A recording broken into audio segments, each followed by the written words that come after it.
this is not the first day of bowl practice, but kind of the first real kind of look at LSU. And for us to get a little bit more involved into the LSU stuff, the first 4 or 5 ones were a lot of young guys and really just kind of playing and not trying to get into LSU too early, just because we didn't want guys to get bored. Obviously there's a lot to not get bored about, but the idea of this week in particular, we'll go pretty hard and then get them out of here for a few days for Christmas and then head down to the bowl game. So we still got a good amount of time to prepare, but this was our first real kind of look at and game planning for LSU. Look, in what ways, if any, does Jane Daniels' decision not to play in the games change? Obviously, well, we were waiting to see. I don't know. I mean, obviously Nussmeier is a really, really good player too. I mean, know plenty about him. Actually played with his dad for a little bit, short amount of time. But I mean, there are things obviously that are definitely different with the Heisman Trophy winner. I don't know that the offense changes a whole lot. Obviously, the dynamic of a legitimate, take it the distance quarterback run, obviously is a little bit different. But that's why I think in some of these situations, bowl games, you're kind of got to focus on yourself and the things that you got to do, because there could be a lot of different things that you're seeing out there based on personnels and even for us, on personnels and things like that. So, we've been planning for a little while, not really knowing, and not that it's going to adjust a whole lot. Guys at the skill position seem to be more likely to transfer to enter the portal than interior linemen on either side of the ball. Why do you think that's been the case, and is it something else staff looks at just in terms of what positions are you need to focus on? No, for us, portal-wise, if we're going to do something there, it's really to try to fill some spots. Things happen, whether guys leave or whether all of a sudden you run into a situation where you've got young guys and you've got old guys and you got to find a gap in between. That's kind of for us the way we want to try to use it. Why there are more skilled guys than there are bigger guys, I don't know. I think the nature of the beast, right? I mean, if you pretty easy to evaluate if you don't get a lot of balls, if you don't catch a lot of balls. Obviously, sometimes it probably looks like the grass is greener on the other side, but I just think it's the nature of how guys are recruited, what they expect on a weekly basis, and then what they think might be out there, I guess.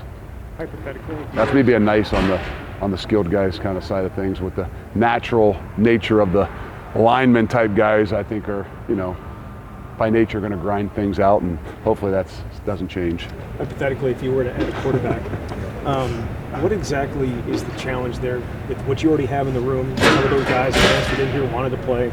Perhaps bringing in another quarterback. What is the challenge there? I don't know that there's a challenge. I mean, you got to create competition. I think that in everything that you do, you got to create competition. And so for us to bring in another quarterback in particular in that room, it's the same thing that we're talking about at the outside linebacker position. You've got really young guys. You've got an old guy like in Tanner who's going to walk out the door, and you don't have a whole lot of in-betweens, right? I mean, so to bring in another guy, do you want to continue to keep doing this and over again? No, that's not the objective of what we're doing. But when you've got really young guys, it's really kind of difficult to not say we're going to bring somebody in to compete. And, we kind of had that philosophy. We kind of thought that might be another year of having to do that. Regardless of what we think of those other guys, I just think that you've got young guys and redshirt sophomores. The reality is you got to have some more guys with some experience to ultimately create some competition. So do you view that quarterback spot as like competition going into the offseason? Everything's a competition. I mean, don't get me wrong. Any quarterback that I talk to, I said, look, nothing's going to be handed to you. And to be honest, those guys are mature guys. I mean, they understand that. And we said the same thing to Tanner Mordecai. There might be an expectation. You might have more experience than anybody else, but you're going to walk into a place where ultimately the culture of what we want to do is to make guys compete. And all of them, any of them that I had talked to in particular, understand that and want that. They say they want that. Obviously, Now that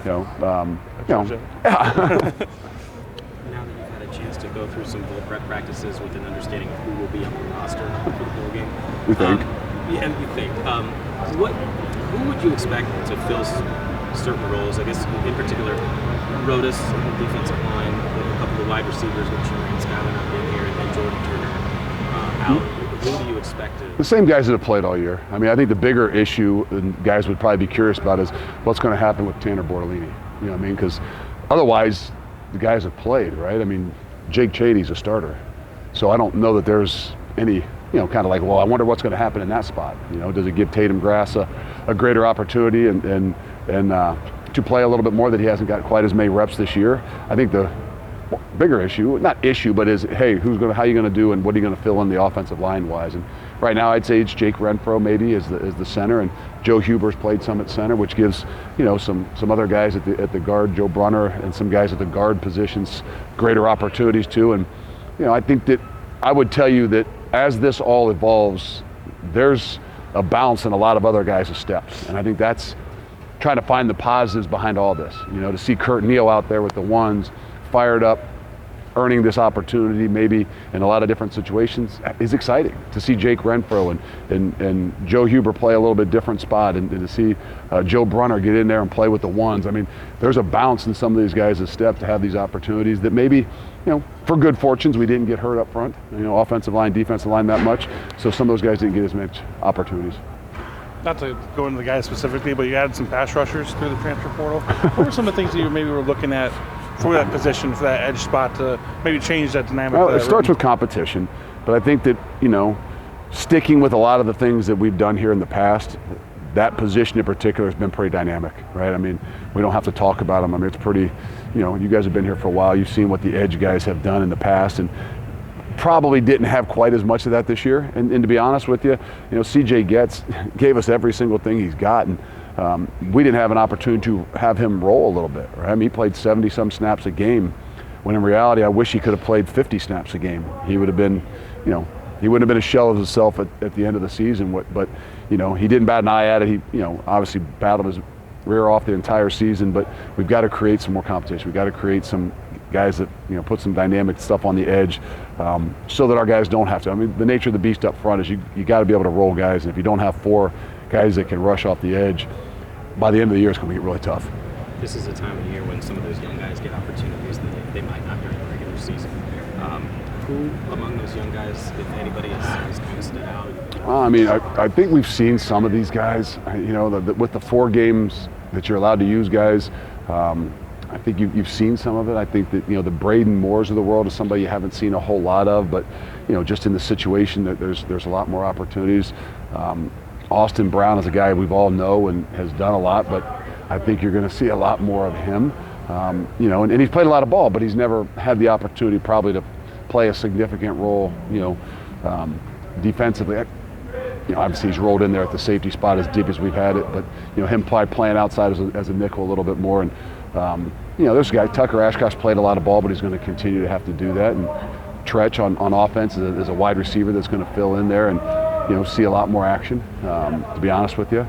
But there's a handful of those guys. I mean, like Curtis Neal is a guy that has played a lot of ball, but I don't know that he's played a significant amount. Like, to see him go in there and see if he can play 40 or 50 snaps, I think it's going to be a great experience for us. I know these bowl practices, even in the past, were often about getting ready for next year to a certain extent, but how are bowl practices different now versus maybe 5 years ago, just in terms of working on yourself versus working on I think bowl practices, to me, right now are still the same. It's about development. It's the opportunity for a lot of young guys that maybe have been scout team all year to get out there and legitimately get an opportunity to play and do the things that they can do, and not be, put in a little bit of a box. So this is what we need you to do on an everyday basis, as a scout team guy. But I think it's going to change. I mean, where we are right now, I'm not sure that we would say next year that there's going to be a lot of, bowl-ish, times where you're saying, hey, let's take some 10, 12 practices and get better. I mean, unfortunately, unless we can get a grasp on all that's going on, unfortunately, a lot of guys are revamping teams at this point in time, and I don't know if they're as focused on, trying to develop the guys they got in their program. So we have the good fortune of obviously playing in a big bowl game and having these, chances to do this while still trying to navigate the rest of this, of some of the things we're going to build. But, hopefully there might be a few guys that actually can get here and, run around with us a little bit to give us a better glimpse before we even get to spring ball. How much of a concern is that you have to spend part of this time not only building your regular recruiting class, but having to dig into the transfer portal, or do you feel like it's just a nature, part of the process now? Yeah, no, it is really difficult, and it's not just everybody talks about the transfer. It's your own guys. It's everybody that the conversations you need to have to make sure first and foremost you take care of the guys in your program. So it's a really, really busy time, and I'm not going to get on a soapbox and say that we we've got some issues in college football, but we've got some issues in college football. And I believe in the higher ups, and they'll figure this thing out. I just hope they figure it out a little faster than they might expect. I mean, I don't know that we can continue another cycle or two of this not knowing. I don't think it's good for the game. I don't think it's good for our young guys, but it makes it difficult. It's trying to maintain and develop your own team as far as adding pieces, but also trying to prepare for a bowl game.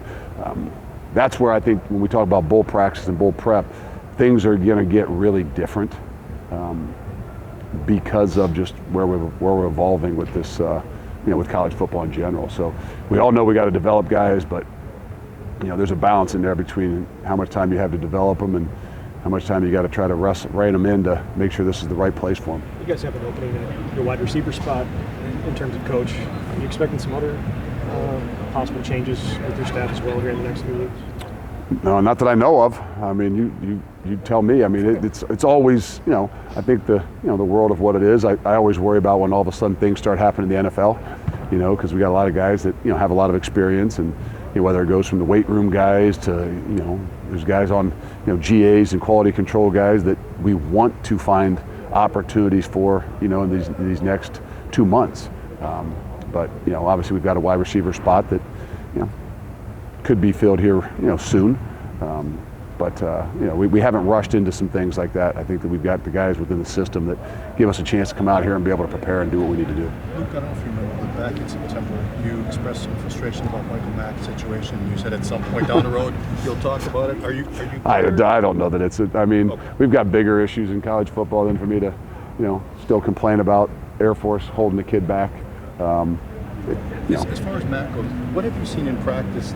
You're talking about development. What have you seen in practice, and what do you think he can give you next year when he can play? I don't know. To be honest, he kind of pulled up a hammy a couple days ago, so we didn't get as many opportunities with him.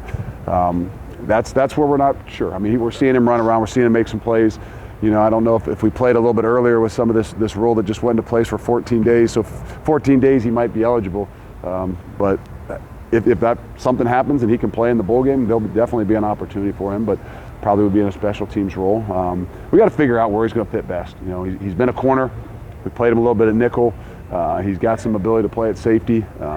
So I think more than anything that you move him around a little bit too much, it's hard for him to kind of settle in and show us what he can really do.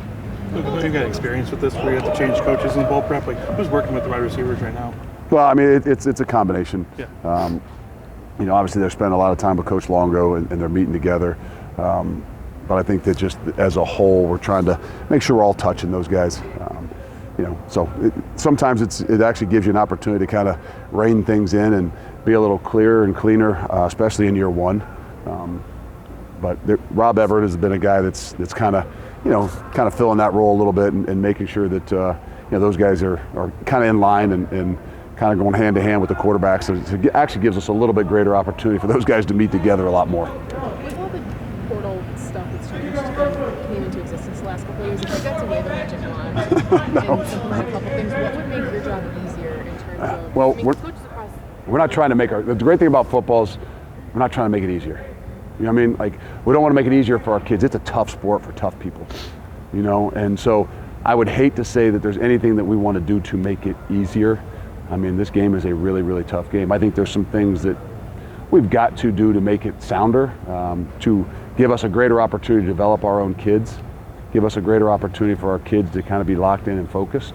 But right now it's really difficult. I think that the combination of, having ability to leave if things aren't well or right, along with the world of, the NIL, a combination of those things make it really difficult. And I don't mean on the coaches. I mean, we're going to play by the rules that we have to play by, but I think it makes it difficult for us to continue to develop guys, to keep guys focused, because it's a tough sport. School is tough.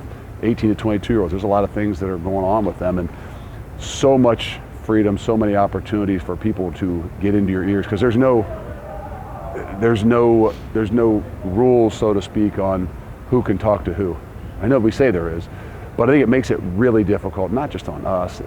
We signed up for this. I think it makes it really difficult on 18 to 22-year-olds to kind of finish school, to finish finals, when you could have 6, 10, 8, 12 people reaching out to you with the different opportunities, trying to lure you into, hey, come check this out, come try this, get into the portal.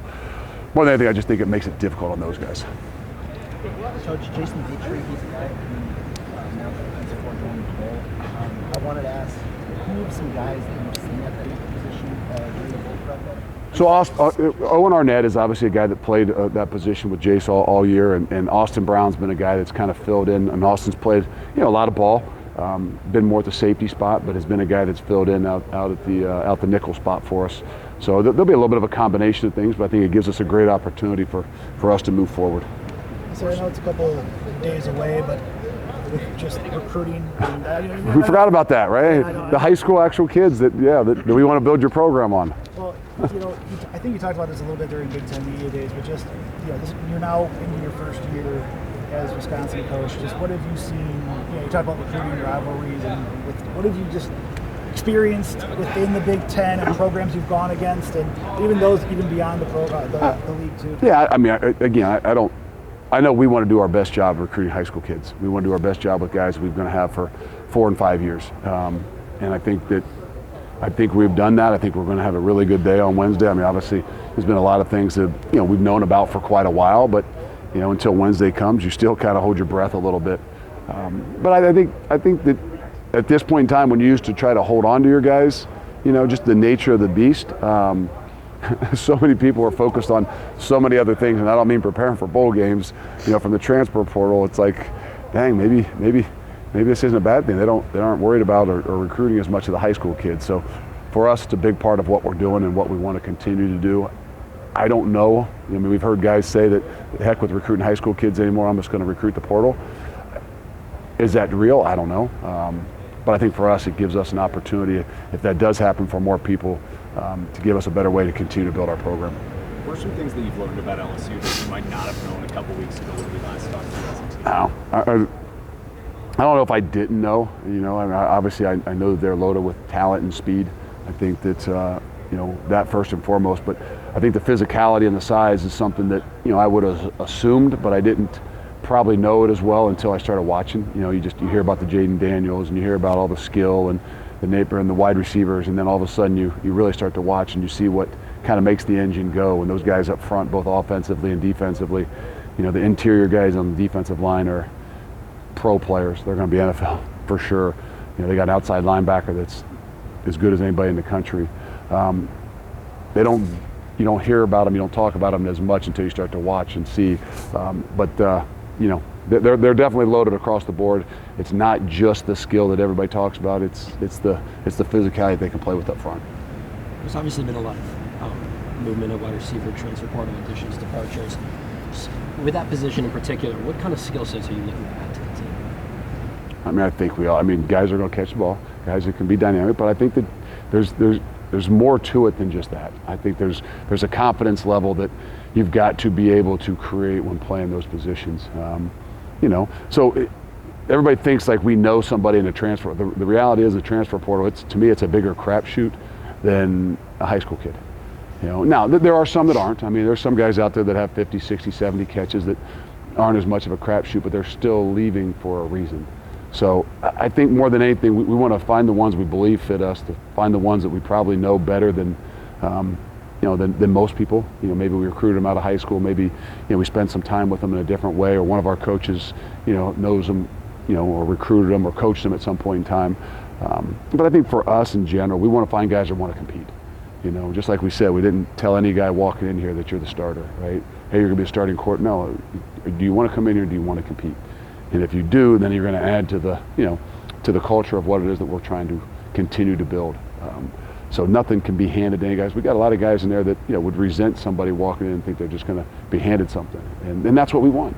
We want our guys within there to have a little bit of an edge, to think, okay, you don't need to go get somebody else, but let's go out and prove it. Why do you think the portal is more of a crapshoot than again? They're leaving for a reason, maybe. I don't know. I mean, things are changing now. There's a lot more guys in it, but there's not a quick fix. It's not just a perfect something out there. So you don't really know them, right? I mean, why are they really leaving? I don't know. I mean, the same thing with maybe our guys that leave. Does somebody know really why they're leaving? Are there good reasons to leave? Yeah, I'm sure there are. But they're still walking away. So I think you just got to be careful. There's a lot of really good kids out there that could fit into some good situations, but it's an educated guess. Hypothetically, is that why you may target guys that are proven at maybe a lower level? I do like that. I like guys that maybe in some ways are, hey, I want to take this challenge to go to a different level, to put myself in a different position, get out of my comfort zone. Yes, I love that. We've been very fortunate, even when we were at Cincinnati, to have a lot of success with guys who in some ways looked at it as they were taking, another step. We had guys come from Rhode Island, we have guys come from the MAC that were incredibly successful for us. And I think it's just the way that they came in, the attitude that they had, and the way they fit. So with the more maybe, say with just maybe on the opposite side of bringing guys in and guys going out, just what types of conversations do you have with those players that decide that they want to enter the transfer portal? Well, hopefully you have a conversation with them. That's sometimes the difficult thing, is sometimes you don't get an opportunity to have a conversation with some guys, and it makes it difficult because some decisions are already made, and when decisions are already made and people don't want to talk about it, it makes it very hard. But I know in year one, the relationships that you're trying to build, it probably makes it a little bit difficult. There's a lot of things that have changed and a lot of things that maybe didn't go as any of us had expected or planned, and so sometimes that makes it feel like it's a better route. But either way, I respect them. I tell them, hey, we'll support you in any way possible. I don't always agree with it. It's disappointing at times, but sometimes it's not a bad thing, for all involved. And, so can't judge, from the outside looking in, or even from me, to judge what is best for a kid within our program or even a kid from outside our program makes it very difficult.